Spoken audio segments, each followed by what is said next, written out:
વિદ્યાર્થી મિત્રો, ધોરણ 9 વિષય ગણિત પ્રકરણ 9 વર્તુળમાં હવે આપણે ઉદાહરણ 2 જોઈશું. હવે ઉદાહરણ 2 કેવી રીતના આપણે ઉકેલ મેળવીશું તેની શરૂઆતથી લઈને એના અંત સુધી આપણે ખૂબ સારી રીતે સમજીશું કે જેથી તમને આ ઉદાહરણ આવડી જાય. હવે સૌપ્રથમ આપણે રકમ વાંચીએ અહીંયા કે આકૃતિમાં વર્તુળનો વ્યાસ AB છે. AB વર્તુળનો વ્યાસ છે, બરાબર છે. વર્તુળની ત્રિજ્યાના માપની બરાબર જીવા CD છે. CD જીવા છે વર્તુળની, તમે જોઈ શકો છો. તે કોના માપની છે? વર્તુળની ત્રિજ્યા OB અથવા OA માપની છે અહીંયા, બરાબર છે.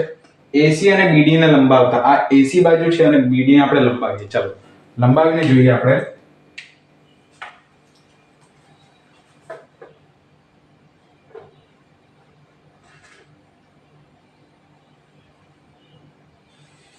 AC ને આપણે લંબાવ્યું અને આ BD બાજુને. આ BD પણ એક નાની જીવા છે અહીંયા.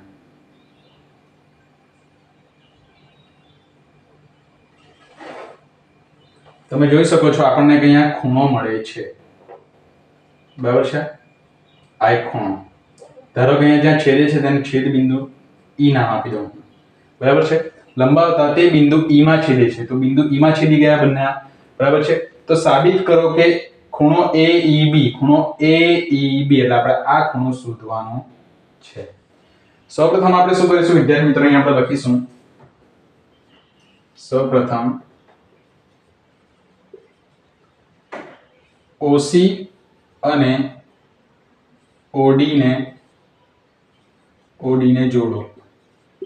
ચાલો જોડી દઈએ આપણે OC અને OD ને. ધ્યાન આપજો અહીંયા.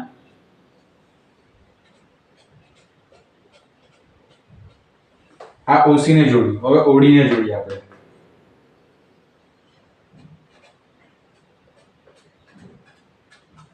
આ OD ને જોડી દીધું.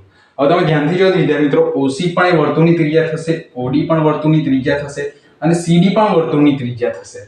હવે આપણે શોધવાનો છે ખૂણો E. તો ખૂણો E આપણને કેવી રીતે મળી શકે? ધ્યાનથી જોજો. ક્યાં તો મને ખૂણો ત્રિકોણ CED માં આ C ખૂણો અને આ E ખૂણો મળી જાય તો ત્રણેય ખૂણાનો સરવાળો કેવો હોય છે? 180. તો આ બે મળી જાય તો આપણને ત્રીજો મળે. ક્યાં તો તમે ચતુષ્કોણ જોઈ શકો છો CEDO. આખો ચતુષ્કોણ દેખાય છે આપણને. એ ચતુષ્કોણના ચારે ખૂણાનો સરવાળો કેટલો થાય? 360 થાય. તો એ ત્રણ ખૂણાના માપ મને જો મળી ગયા તો ચોથા ખૂણાનું માપ મળી જશે. માટે બે રીત છે આપણા પાસે ખૂણો E શોધવાની. હવે તમે ધ્યાનથી જુઓ તો ખૂણો CD અને O, આ તમે ત્રિકોણ જો ને ત્યાં CO એટલે કે આ CO બાજુ, આ OD બાજુ અને CD બાજુ ત્રણ સરખી છે. કેમ? ત્રણે CD તો ત્રિજ્યાની બરાબર જ છે અને OC પણ ત્રિજ્યા છે વર્તુળની અને OD પણ ત્રિજ્યા થશે. તો આપણે કહી શકીએ માટે અહીં ત્રિકોણ COD એ સમબાજુ ત્રિકોણ છે. કેવો ત્રિકોણ થયો વિદ્યાર્થી મિત્રો? સમબાજુ, કારણ કે ત્રણ બાજુ સરખી છે અહીંયા.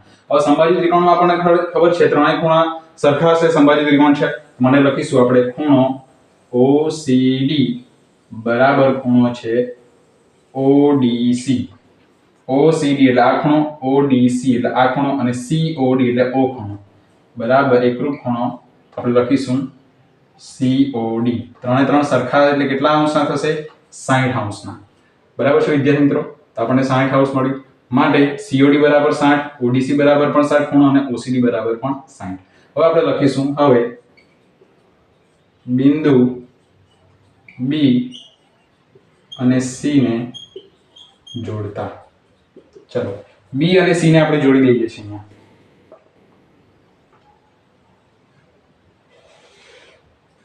આપણે જોડી દીધું છે B અને C ને. હવે શું કરીશું વિદ્યાર્થી મિત્રો? B અને C ને આપણે જોડી દીધું છે તો આપણને શું મળ્યું છે? અહીંયા એક નવો ત્રિકોણ મળ્યો છે, ત્રિકોણ CEB. તમે ધ્યાનથી જુઓ તો હવે હું અહીંયા લખીશ કે ખૂણો EBC અથવા CBE, તમે કોઈ પણ લખી શકો. આપણે ખૂણો B લેવાનો છે, CBE અથવા EBC એ અડધો છે કોના કરતા? તો કે ખૂણા COD કરતા. કેમ અડધો છે તે આપણે સમજ જશો પ્રથમ વિદ્યાર્થી મિત્રો. અહીંયા આપણે કારણ લખી દઈએ પ્રમેય 9.7. 9.7 માં આપણે શું જોયું હતું? અહીંયા આપણે ટૂંકમાં સમજી લઈએ વિદ્યાર્થી મિત્રો કે ધારો કે કોઈ વર્તુળ હોય અને તેની કોઈ એક ચાપ હોય અને ચાપ આગળથી કેન્દ્ર આગળ દોરેલો ખૂણો તે બમણો થશે કોના કરતા? એ જ ચાપ ઉપરથી વર્તુળના કોઈ પણ બિંદુ આગળ દોરેલા ખૂણા કરતા. એટલે આ 2 ગણો થશે અને આ અડધો થશે.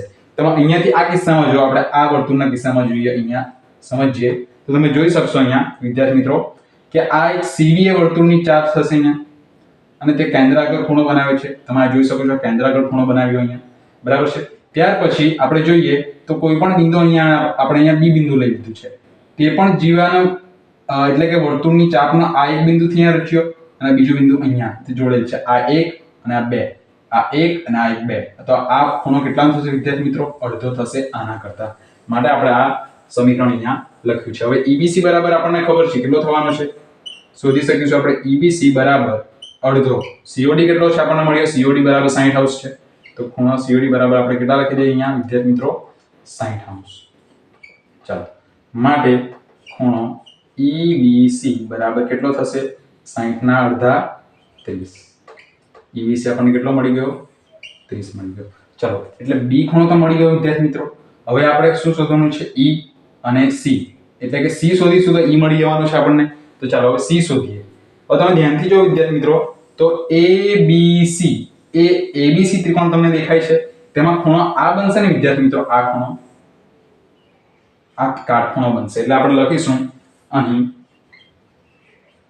ખૂણો ACB બરાબર 90° લખીશું. કારણ શું લખીશું વિદ્યાર્થી મિત્રો? અર્ધ વર્તુળ પર દોરેલ ખૂણો. અર્ધ વર્તુળ પર જો વિદ્યાર્થી મિત્રો આપણે ખૂણો બનાવીએ ને અહીંયા, તો કેટલા અંશનો મળે? તમારે સ્વીકાર લેવાનું છે કે 90° મળે છે આપણને. ચાલો, હવે આ 90° મળ્યો એટલે કે ધ્યાનથી જોવાનું છે વિદ્યાર્થી મિત્રો, તો આ રેખિક જોડી છે.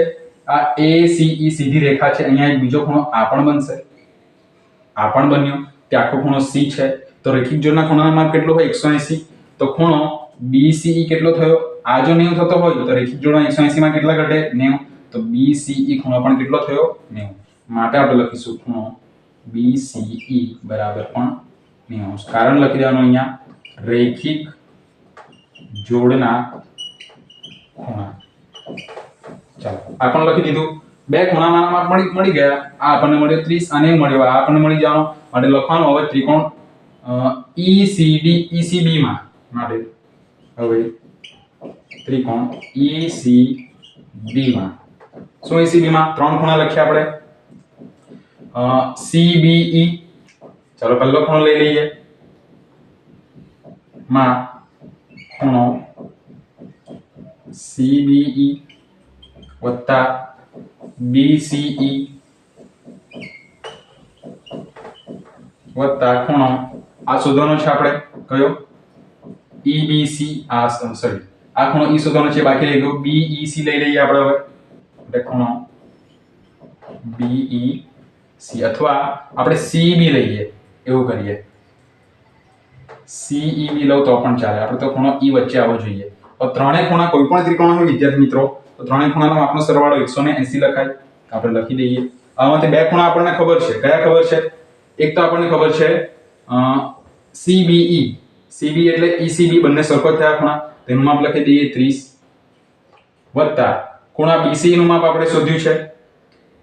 ક્યાં ગયું? BCE આવી રહ્યું, 90 લખી દઈએ આપણે, બરાબર છે. વત્તા ખૂણો CEB આપણે શોધવાનું છે, બરાબર 180°. ચલો, બાકીની ગણતરી હું અહીંયા દર્શાવું છું મિત્રો. હવે 30 અને 90 કેટલા થયા? 120, બરાબર છે. વત્તા ખૂણો CEB બરાબર 180. માટે CEB ને સૂત્રનો કરતા બનાવીએ. માટે CEB બરાબર 180 ઓછા 120 થયા. માટે CEB બરાબર 180 માંથી 120 જશે તો 60°. માટે હવે CEB અથવા તમે AEB લો ખૂણો તો આ જ આવવાનો છે વિદ્યાર્થી મિત્રો, જે આપણે સાબિત કરવાનું છે. આની જગ્યાએ આપણે AEB બરાબર 60°, જે આપણને મળી ગયો છે, સાબિત કર્યો છે. તો આના સાથે વિદ્યાર્થી મિત્રો આપણું ઉદાહરણ 2 અહીંયા પૂર્ણ થાય છે.